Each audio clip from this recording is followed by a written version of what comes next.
સુપ્રભાત વિદ્યાર્થી મિત્રો. લાસ્ટ વિડીયોમાં આપણે 10 એક્ઝામ્પલ જોયા, 5 ઉદાહરણ અને 5 સ્વાધ્યાયના, બરાબર. અને એ દાખલા કમ્પેરેટિવલી થોડા ઇઝી હતા, તો એટલા માટે મેં એનો વિડીયો એપ્લિકેશનમાં રેકોર્ડિંગ કરેલું છે, બરાબર. પણ હવેના જે 10થી 12 દાખલા છે એ થોડા ઇમ્પોર્ટન્ટ છે એક્ઝામ રિલેટેડ, બરાબર. તો એને આપણે અલગથી સ્ટડી કરીએ. ઓકે, તો ફર્સ્ટ જોઈએ આપણે સ્વાધ્યાયનો 13.7. શું કહે છે કે ભાઈ એક રેડિયો એક્ટિવ સમસ્થાનિકનું અર્ધ આયુ ટી વર્ષ છે, તેની એક્ટિવિટી મૂળ એક્ટિવિટીના એ 3.125% અને બી 1% થવા માટે કેટલો સમય લાગશે? જુઓ, શરૂઆતમાં કોઈ પણ એક્ટિવિટી હોય એ કેટલી હોય? 100% હોય. મતલબ જે પણ અંદરથી ઉત્સર્ગ થાય એને 100% ગણીએ, અને સમય જાય એમ એક્ટિવિટી ઘટતી જાય છે, આપણે નિયમ જોયો તો, બરાબર. તો આપણે એવું કહી શકીએ કે આપણે જે એનના સૂત્રો બનાવ્યા હતા, એનના સૂત્રો ન્યુક્લિયસની સંખ્યાના, એ સૂત્રો આપણે એક્ટિવિટી માટે અને દળ માટે બંને માટે લાગુ પાડી શકીએ, બરાબર. તો જેમ સંખ્યા ઘટતી જાય એમ એક્ટિવિટી પણ ઘટતી જાય, એમ દળ પણ ઘટતું જાય, બરાબર છે. ઓકે, તો હવે શું કહે છે કે ભાઈ જે પણ એક્ટિવિટી શરૂઆતમાં 100% હતી એની કેટલા ટકા કરવાની છે? 3.125% બાકી રહેવી જોઈએ. તો એ વખતે કેટલો સમય લાગશે? અને બીજું 1% થવા માટે કેટલો સમય લાગશે? તો આપણે સૂત્રો કયા એપ્લાય કરીશું? તો જુઓ, આ જે હતું આપણું n/n0 બરાબર 1/2 ટી અપોન ટાઉ હાફ છે, બરાબર. અને આની આગળ હું બીજું શું લખી શકું? I/I0 આવું લખાય ને, બંને ઇક્વેશન ઇક્વલ જ છે. હવે જુઓ, I/I0 શું હોય? બાકી રહેતી એક્ટિવિટી છે. એ રીતે n/n0 શું હોય? બાકી રહેલો અવિભાજ્ય જથ્થો હોય, ટૂંકમાં બચ્યો હોય એ હોય. તો અહીંયા શું કહે છે? કેટલી એક્ટિવિટી છેલ્લે બચે છે? 3.125%. તો ટકા છે તો એને ભાગ્યા 100 કરી શકાય. તો આજે I/I0 ફેક્ટર તમે ટકામાં કેટલો આપ્યો? 3.125%. તો શું કરીશું? 3.125 ને ભાગ્યા 100 તો થઈ ગયો ફ્રેક્શનમાં, આપણને ટકા દૂર કરે આપણે એના. ઓકે, ઇઝ ઇક્વલ ટુ સામે 1/2 ટી અપોન અને ટાઉ હાફ કેટલો આપ્યો? અર્ધ આયુ કેપિટલ ટી આપ્યો, તો એ લઈ લઈએ, બરાબર. ઓકે, હવે ભાગાકાર કરો. તો મેં તમને કહ્યું હતું કે ભાઈ આ જ્યારે દાખલો ગણી આ રીતે 1/2ની મેથડથી, ત્યારે આપણે ડાબી સાઈડ બને શું લાવવા પ્રયત્ન કરવાનો? 1/2ની ઘાત લાવવા પ્રયત્ન કરવાનો. તો આપણે આધાર સરખો હોય તો ઘાતને સરખાઈ શકીએ. તો ભાગાકાર ઊંધો કરો, 100 ભાગ્યા 3.125 કરો તો કેટલા ભાગ ચાલે? 32 ભાગ ચાલશે, બરાબર. તો 1/32 થાય, સામે એનું એક પદ મૂકી દઈએ, અને 1/32 ને 1/2ની કેટલી ઘાત લખાય? 5 ઘાત લખાય. Is equal two 1/2 T upon T. બે આધાર સરખાઈ દે તો 5 બરાબર ટી બાય કેપિટલ ટી. તો સ્મોલ ટી ટાઈમ કેટલો થાય? 5t, એટલે કે 5 અર્ધાયુ જેટલો સમય થાય. આટલા ટાઈમમાં એક્ટિવિટી એ 3.125% થાય, બરાબર. ચલો, આ મેથડ નથી પસંદ તો સ્ટેપની મેથડ કઈ રીતે ગણીએ? તો શરૂઆતમાં એક્ટિવિટી જે છે આપણી I0 એ કેટલી હોય? હંમેશા 100% હોય, શરૂઆતની જે પણ વેલ્યુ હોય. હવે 100% હાલ છે, એક અર્ધાયુ સમય થયો ટી જેટલો, કેટલા ટકા થઈ ગઈ? 50% થઈ ગઈ.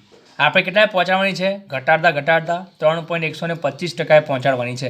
તો જ્યારે આટલા ટકા થઈ જાય પછી અટકી જવાનું, અને પછી ટોટલ ટાઈમ ગણી લેવાનો. ચલો, તો ટી ટાઈમ પછી થઈ ગઈ 50%. એના બીજા ટી ટાઈમ પછી થઈ જાય આના અડધા 25%. પછી ટી ટાઈમ પછી એના અડધા 12.5. પછી ટી ટાઈમ પછી એના અડધા 6.25. એના અડધા ટી ટાઈમ પછી 3.125% થઈ ગયા. તો 100%માંથી ઘટતા આટલી વધી, તો આને આપણે શું કહીશું? I કહીશું. તો આ હતી I0 અને અહીંયાથી I. ક્લિયર? હવે કેટલો ટાઈમ થાય? તો ટાઈમ ગણી લો, કેટલો અર્ધાયુ સમય થાય? તો 1, 2, 3, 4 અને 5. તો 5t ટાઈમ થઈ ગયો. તો બસ આ એક્ઝામ્પલ થઈ ગયો આપણો. તો કહેવાનો મતલબ એ કે આપણે બંને મેથડથી શોધી શકીએ છીએ. હા, પણ એક વસ્તુ છે કે ભાઈ આ મેથડ આપણને ક્યારે કામે લાગે? આ 1/2 ઘાતવાળી કાં તો સ્ટેપવાળી. તો જેની અંદર તમે ટકા અડધા કરતા જાઓ તો એ ટકાવારીમાં આ ટકા આવવા જોઈએ. હું એમ કહું કે ભાઈ એક્ટિવિટી એટલે કે તેની એક્ટિવિટી મૂળ એક્ટિવિટીના 30% થાય એ માટે કેટલો સમય લાગે? હવે તમે જોઈ શકો કે ભાઈ એની અંદર આ સ્ટેપમાં તમે ગણી શકો, કેમ કે વચ્ચે કાંઈ 30% આવતા નથી. 25% પછી સીધા 12.5 આવે અને ઉપર 50% આવે છે. તો આ જે આપણો ગુણોત્તર છે, મતલબ આ જે આપણા સ્ટેપ્સ છે, અડધા કરીએ છીએ, એ સ્ટેપમાં જે સંખ્યા આવતી હોય ને એ તમે શોધી શકો આ મેથડથી. ઇવન અહીંયા પણ એવું જ થાય. કે 30% છે તમે 30 ભાગ્યા 100 કરો તો શું એ તમે કદી 1/2 ની ઘાતમાં લાવી શકો? આન્સર ઇઝ નો, નહીં આવે. તેનો મતલબ શું કે ભાઈ આ મેથડ આપણી કોના માટે લિમિટેડ છે? જેમાં તમે કોઈ પણ સંખ્યાને 1/2 ની ઘાતમાં લાવી શકતા હોય. કેમ કે છેલ્લે આપણે એને સરખાવવી પડશે, તને લાવી તો પડે ને ઘાતમાં. અને એ જ રીતે આ બાજુ સ્ટેપમાં ગણવા જાઓ છો તો અડધા કરો છો તો એ અડધામાં જે સ્ટેપમાં સંખ્યા આવતી હોય ને એ જ સંખ્યાથી તમે આ દાખલો સોલ્વ કરી શકો છો. આઈડિયા આવે છે? ઓકે. પણ મોસ્ટલી તમને મેં કહ્યું ને કે લગભગ 70 to 80% દાખલા જે છે આવા લગભગ સ્ટેપમાં આવી જશે આવા દાખલાથી. બરાબર? ઓકે. હવે વાત લઈએ બીજો બી, 1% થવા માટે કેટલો સમય લાગશે? હવે આની અંદર આપણે મેથડ યુઝ નહીં કરી શકીએ. કેમ? કેમ કે હવે જુઓ આગળ તમે બીજા સ્ટેપ વધારો, 3/125 અડધા કરો, એના અડધા કરો, એમ કરતાં જાઓ તો એક્ઝેક્ટ 1%નું સ્ટેપ તમને લગભગ નહીં મળે. 1.1 મળે, કદાચ 1.01 મળે, 1.001 મળે, પણ એ 1 તો ના કહેવાય ને. તો અહીંયા તો આપણે એક્ઝેક્ટ 1% લાવવા છે. તો આપણે શું કહીશું કે સ્ટેપની મેથડ કાં તો 1/2ની મેથડ આપણી કામ લાગશે નહીં. જો આ ના લાગે તો પછી આપણું એક કોમન ઇક્વેશન તો છે જ ને ભાઈ. કયું? પાર્ટ બી લઈએ. n/n0 બરાબર e - λt. બરાબર? તો આ મેથડ તો છે જ. આ તો બધા માટે એપ્લાય કરશે. આ તો આપણે સ્પેશિયલ કેસ કાઢ્યો કે ભાઈ જો 1/2 ની ઘાત થતી હોય અને ટકામાં સેટ થતું હોય તો પછી સીધું આ શોર્ટકટમાં આન્સર આવી જાય. બાકી આ તો બધે લાગુ પડશે. તો અહીંયા પણ આપણે શું કરીએ? i/i0 લખી શકીએ આ રીતે e - λt. હવે જો કેટલી ટકાવારી કરી છે? 1% કરવા છે તો એને ફ્રેક્શન માટે લખાય, 1/100 લખાય, is equal two e - λt. આપણું શોધવાનું છે ટી. તો ટીને માટે શું કરવું પડે? પહેલાં માઇનસ કાઢવું પડે અને પછી લોગ લેવો પડે ઈ કાઢવા માટે, ઈની ઘાત કાઢવા માટે. ક્લિયર? ઓકે. બે બાજુ પહેલાં વ્યસ્ત કરી નાખો તો અહીંયા ઘાત થઈ જાય પ્લસ e - અને આનો વ્યસ્ત થઈ જાય 100. બે બાજુ ln log લઈ લો તો ln 100 બરાબર અહીંયાથી ઈ નીકળી જવાનું તો શું હશે? λt. ln 100 ને આપણે લોગમાં કન્વર્ટ કરો, સામાન્ય લોગમાં, તો 2.303 log 100 લખાય is equal two λt. 2.303 log 100 ને શું લખાય? 10નો વર્ગ લખાય અને વર્ગને 2 આગળ જાય તો log 10 આધાર 10 1 કહેવાય. તો શું બાકી રહેશે? 2.303 ઘાત આગળ જાય તો ગુણ્યા 2 લખાય બરાબર λt થાય. તો t બરાબર કેટલો થાય? તો અહીંયા ગુણાકાર કરો 2 વડે તો શું? 4.606 ભાગ્યા લેમડા થાય. એસ ઓર નો? ઓકે. હવે લેમડા તમને રકમ નથી આપ્યો પણ અર્ધાયુ તો આપેલો છે ને ટી જેટલો. તેને શું લખાય? લેમડાને 0.693 ડિવાઈડ બાય અર્ધાયુ લખાય ટી. ટીને ઉપર મોકલી દો તો 4.606 ટી ભાગ્યા 0.693 થાય અને ભાગાકાર કરશો કેટલો આવશે? 6.646 ટી વર્ષ. તમે ચેક કરો કે જો તમે આ દાખલો સ્ટેપની મેથડથી ગણવાનો ટ્રાય કરતા હોત 1% પહોંચવા માટે તો તમે આ રીતે સ્ટેપ ગણો ટીના તો એ સંખ્યા કેવી આવે? ટીની પૂર્ણાંક સંખ્યા જ આવે ને, કેમ કે આ તો પૂર્ણાંક સ્ટેપ છે આપણા. પણ અહીંયા જુઓ તમે ટાઈમ કેટલો મળ્યો? 6.646 અપૂર્ણાંક સંખ્યા મળી તમને. પણ અહીંયા તમે ટી ગણવા જાઓ તો એ પૂર્ણાંક સંખ્યા થવાની છે. તેનો મતલબ શું કે આવા સ્ટેપમાં ક્યાંય વચ્ચે 1% આવશે નહીં. Did you get it? Okay. તો જનરલી આપણે બંને મેથડથી દાખલા ગણી શકીએ. તમને જે સુટેબલ લાગે એમાં તમે આગળ વધી શકો. બરાબર છે? ઓકે. ચલો હવે આગળ જઈએ. સ્વાધ્યાયનો 13.8 કાર્બન ધરાવતા સજીવ દ્રવ્યની સામાન્ય એક્ટિવિટી કાર્બનના દર ગ્રામ દીઠ દર મિનિટે 15 વિભંજન જણાય છે. એક કાર્બનનો નમૂનો દર ગ્રામ દીઠ દર મિનિટે 9 વિભંજનની એક્ટિવિટી દર્શાવે છે. તો સિંધુ ખીણની સંસ્કૃતિની લગભગ ઉંમરનો અંદાજ કરો. કાર્બન 6C14નો અર્ધ આયુ સમય 5730 વર્ષ છે. જો આ આપણો એક મેં રકમ અધૂરી લખી છે. બરાબર? દાખલા રકમ બહુ લાંબી છે. આખી તમને રેડિયો કાર્બન ડેટિંગ જે પદ્ધતિ છે એની થોડી સમજ આપેલી છે. તો એ બધું અહીંયા લખતો નથી. બરાબર? જે જરૂરી છે મુદ્દા મેં લખેલા છે પણ તમે બુકમાં રકમ વાંચી લેજો એની. તો શું કહે છે કે ભાઈ કોઈ પણ સજીવ હોય ને એની અંદર 2 પ્રકારના કાર્બન હોય, એક કાર્બન 12 અને એક કાર્બન 14. નોર્મલ જે કાર્બન છે કાર્બન 12 નું પ્રમાણ વધારે હોય અને કાર્બન 14 થોડા પ્રમાણમાં જ અલ્પ પ્રમાણમાં હોય. એ રેડિયો એક્ટિવ હોય છે કોઈ પણ સજીવમાં. બરાબર? પછી એ વૃક્ષો હોય, વનસ્પતિ હોય કે પછી પશુ પક્ષી હોય. તો કેવું થાય છે કે એ જે કાર્બન 14 સમસ્થાનિક છે રેડિયો એક્ટિવ છે અને દર રેડિયો એક્ટિવ હોય તેમાંથી આલ્ફા બીટા ગેમાનું ઉત્સર્જન થતું હશે અને ધીમે ધીમે જથ્થો ઓછો થવાનો એનો. તો જ્યારે કોઈ પણ સજીવ દ્રવ્ય જે છે મૃત્યુ પામે તો પણ એની અંદરથી આ એક્ટિવિટી ચાલુ જ રહે છે જ્યાં સુધી કાર્બનનો પૂરેપૂરો જથ્થો જે છે ખતમ ના થાય. કયો કાર્બન કહું છું? કાર્બન 14. બરાબર. ઓકે, તો શરૂઆતમાં આપણને ખબર છે કે ભાઈ કાર્બન 14 હોય તો એની શરૂઆતની એક્ટિવિટી આટલી હોય છે, મતલબ 1 મિનિટમાં આટલા ન્યુક્લિયસનું વિભંજન થાય છે. અને પછી હાલ જે નમૂનો આપણને મળ્યો કોઈ સજીવનો, મૃત શરીર એનું કોઈનું, અને એમાં કાર્બનની એક્ટિવિટી જોઈ લો કે હાલ કેટલી થાય છે, તો ઘટી હશે પહેલાં કરતાં. ઓકે, તો શરૂઆતની આપણને ખબર છે અને હાલ કેટલી છે ઘટેલી એ આપણને ખબર છે. તો એનો ઉપયોગ કરી અને સજીવ જે છે એ કેટલા સમય પહેલાં જન્મ્યો હશે, મતલબ એનું આયુષ્ય કેટલું હતું એનો અંદાજ લગાવી શકીએ. તો હાલ આપણને ખબર છે કે ડાયનાસોર કેટલા સમય પહેલાં હતા. બરાબર. પછી ઇવન સિંધુ ખીણની સંસ્કૃતિ, મિસરની સંસ્કૃતિ જે છે બધી એ ક્યારે હતી, કેટલા ટાઈમ પહેલાં હતી, આ બધું આપણે ક્યાંથી શોધીએ છીએ? એના અવશેષો જે આપણને મળ્યા હોય એની અંદર આ કાર્બનનું પ્રમાણ શોધીને કરીએ છીએ. તેને કહેવાય રેડિયો કાર્બન ડેટિંગ પદ્ધતિ, અશ્મિઓનું આયુષ્ય મેળવવાની. બરાબર. ઓકે, એની ઉપર દાખલો છે. તો શું કહે છે કે જે આપણો કાર્બન છે એની એક્ટિવિટી કેટલી હોય શરૂઆતની? તો દર ગ્રામ દીઠ દર મિનિટે 15 વિભંજન. તો તમને એકમ કયો આપે એક્ટિવિટીનો? વિભંજન પર મિનિટ. અને કેટલા ગ્રામનો? 1 ગ્રામનો. બરાબર. અને શું કહે છે, હવે કાર્બનનો જે નમૂનો છે એ દર ગ્રામ દીઠ 9 વિભંજન બતાવે છે 1 મિનિટે. તો શરૂઆતમાં કેટલી હોય? 15 હોવી જોઈએ, પણ હાલ કેટલી છે? 9 છે. તો સિંધુ ખીણની સંસ્કૃતિનો અંદાજ લગાવવાનો છે.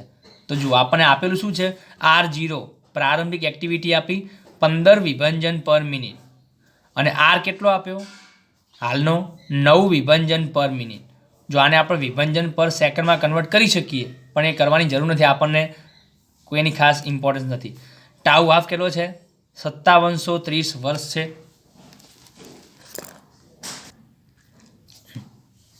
ચલો સૂત્ર એપ્લાય કરીએ. તો R આપેલો છે, R0 આપેલો છે, ટાઉ હાફ આપેલો છે. કોનો ઉપયોગ કરીશું? તો એક્ટિવિટીના સૂત્રનો. જોજો મેં આગળ એક્ટિવિટીનો સિમ્બોલ I બતાવ્યો છે, અહીંયા મેં R લખ્યો છે. બરાબર. તો R કહો કે I કહો, વસ્તુ સેમ છે. તો R/R0 બરાબર e⁻ λ t. હવે આની અંદર પણ આપણે 1/2 વાળું ઇક્વેશન એપ્લાય કરી શકીએ? તો આન્સર ઇઝ નો. કેમ? કેમ કે તમે જુઓ 9 ભાગ્યા 15 કરો તો આને 1/2 ની ઘાતમાં તમે લાવી શકો? તો ના લાવી શકો. તો એના માટે કંઈ કામનું છે નહીં. બરાબર.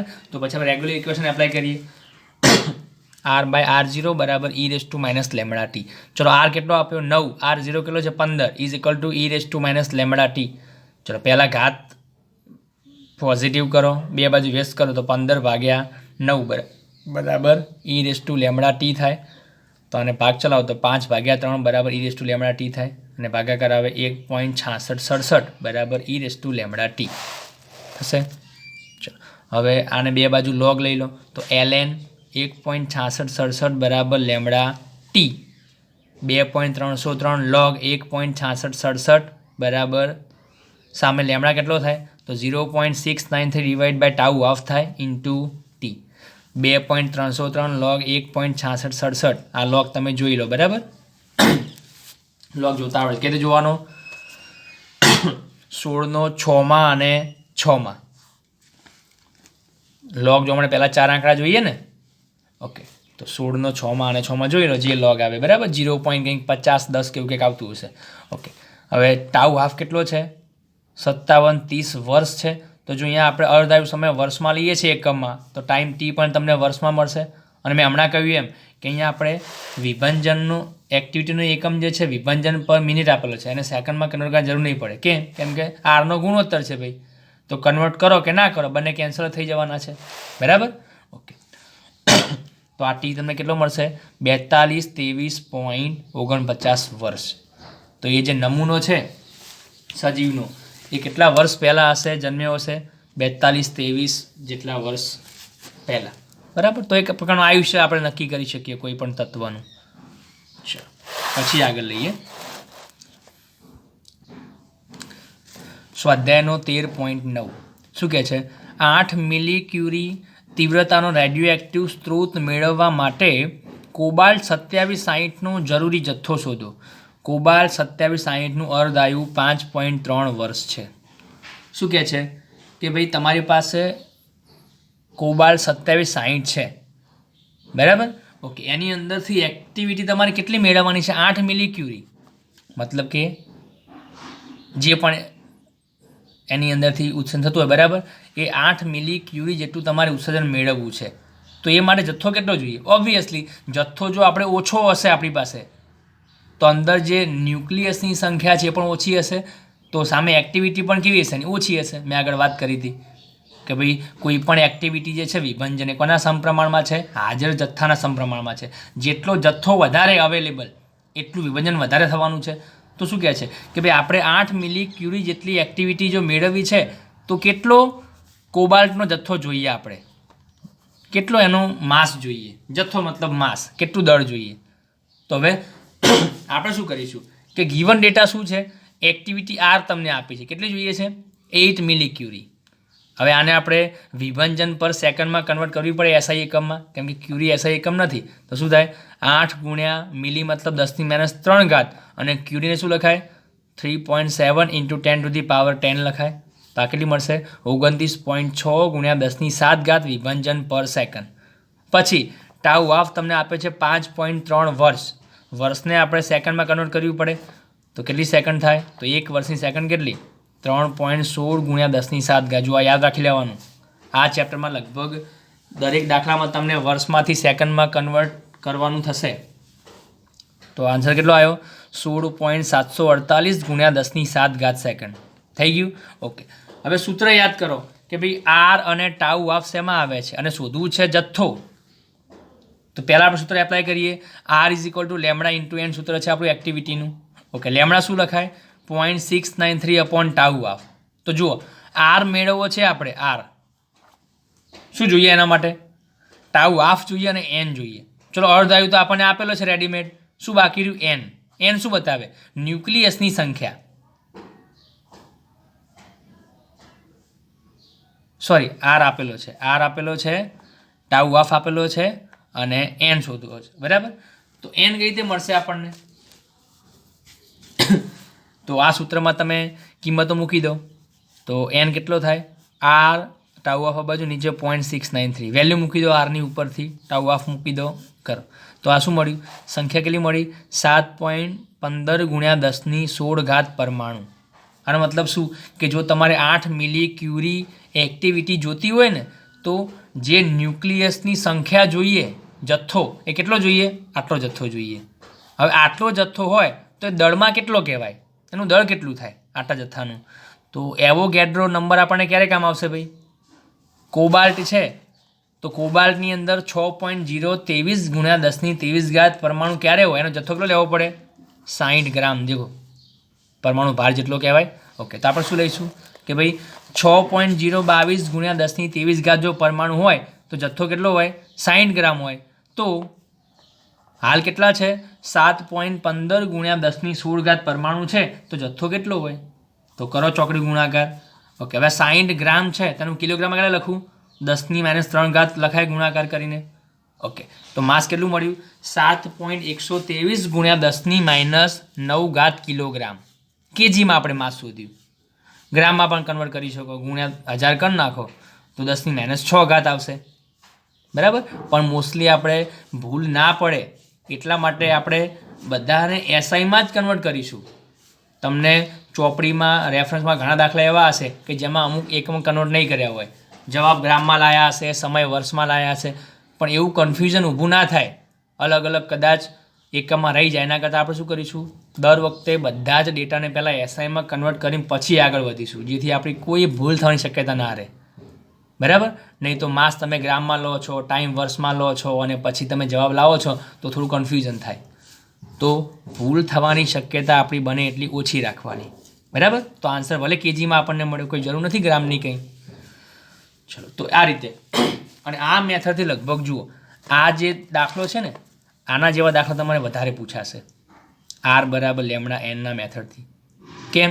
કેમ કે આમાં તમને જો સંખ્યા આપી હોય, સંખ્યા શોધી નાખો, તેના ઉપરથી માસ મળે. અને જો માસ આપ્યું હોત તમને પહેલાંથી અને સંખ્યા પૂછે તો એમાં સંખ્યામાં પણ જઈ શકાય, બરાબર. ઓકે, ચલો એના પછી જુઓ, એના જેવો ઊંધો દાખલો મેં કહ્યું હાલ કીધું એમ. સ્વાધ્યાયનો 9.10 શું કહે છે? સ્ટ્રોન્સિયમ 3890નું અર્ધ આયુ 28 વર્ષ છે. આ સમસ્થાનિકના 15 મિલીગ્રામનો વિભાજન દર કેટલો હશે? જો બિલકુલ ઊંધો દાખલો છે પહેલાં કરતાં. આની અંદર તમને એક્ટિવિટી આપી હતી કે આટલી એક્ટિવિટી મારે કરવાની છે, જોઈએ છે આટલી એક્ટિવિટી, તો એના માટે જથ્થો કેટલો હશે? જ્યારે આમાં શું કહે છે કે 15 મિલીગ્રામ જથ્થો છે તો એની એક્ટિવિટી કેટલી હશે, વિભાજન દર કેટલો હશે? સમજાય છે ને? ઓકે, તો જુઓ પહેલાં કામ કરીએ. ગિવન ડેટા કયો છે? તો માસ આપ્યું 15 મિલીગ્રામ, તો એને કેજીમાં કેટલા થાય? તો 1 મિલીગ્રામના ગ્રામ કેટલા થાય? પહેલાં તો 10⁻³ ગ્રામ થાય, અને એ ગ્રામના પાછા કિલોગ્રામ કેટલા થાય? બીજા 10⁻³. તો ટોટલ કેટલા થાય? 10⁻6 થાય કિલોગ્રામમાં. બરાબર? ઓકે, પછી ટાઉ ઓફ 28 વર્ષ આપ્યો, એને સેકન્ડમાં કન્વર્ટ કરો તો આવશે 88.312 × 10⁷ સેકન્ડ થાય. ઓકે, સૂત્ર આપણું એનું એ જ કે આર બરાબર લેમડા ઇન્ટુ એન, લેમડા થાય 0.693/τ². ક્લિયર? હવે જુઓ, આપણે આર શોધવો છે, એક્ટિવિટી વિભાજન દર શોધવો છે, તો શું જોઈએ? તો ટાઉ ઓફ તો આપેલો છે, એન નથી આપ્યો આપણે રકમમાં. જુઓ, પણ એન શોધી શકીએ. એન શું બતાવે? સંખ્યા બતાવે ન્યુક્લિયસની. તો આપણે જથ્થો તો આપેલો છે ને, તો 15 મિલીગ્રામ સ્ટ્રોન્સિયમમાં કેટલી સંખ્યામાં ન્યુક્લિયસ હોય?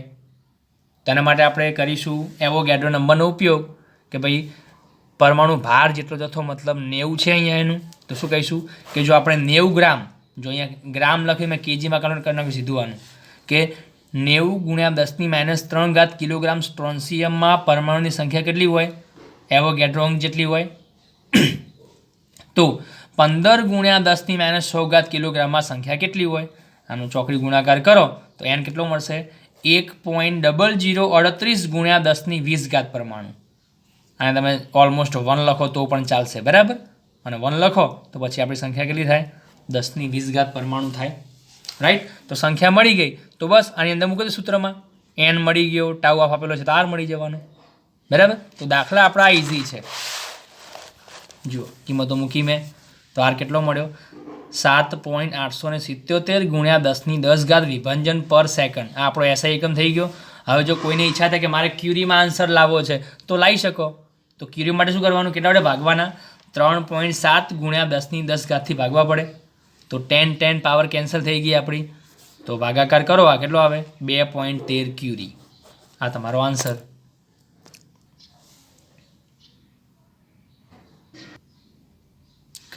ચલો નેક્સ્ટ એક્ઝામ્પલ લઈએ. સ્વાધ્યાયનો 13.11 શું કહે છે? ગોલ્ડના સમસ્થાનિક AU 79 197 અને સિલ્વરના સમસ્થાનિક AG 47 ન્યુક્લિયસની ત્રિજ્યાનો ગુણોત્તર શોધો. ભાઈ ન્યુક્લિયસની ત્રિજ્યા માગેલી છે, તેનું સૂત્ર આપણને ખબર છે, R = R0 ઓકે, તો બે ન્યુક્લિયસ તમને આપેલા છે. તો સોના માટે શું લખીએ આપણે? ગોલ્ડ માટે A1 લખીએ, એનો પરમાણુ દળાંક 197, અને ચાંદી માટે A2 107 થાય. ઓકે, હવે ન્યુક્લિયસની ત્રિજ્યાનું સૂત્ર મેં લખ્યું છે અહીંયા. R0 તો કોન્સ્ટન્ટ છે, તો R ચલે છે, A⁻1/3 લખાય. ચલો ગુણોત્તર લઈ લો, તો R1/R2 = A1/A2⁻1/3 થાય. A1 A2 ની વેલ્યુ મૂકી દો, ભાગાકાર કેટલો આવશે? 1.8411 ઘનમૂળ થાય. ઓકે, હવે આ ઘનમૂળ શોધવાની બે મેથડ છે, એક લોગની મેથડ ને બીજું કેલ્સીમાં પણ તમે કરી શકો. કેલ્સીમાં દરેક જણા શીખી જજો ઘનમૂળ કરવાની, પણ જો લોગની મેથડથી કરવું છે તો શું થાય?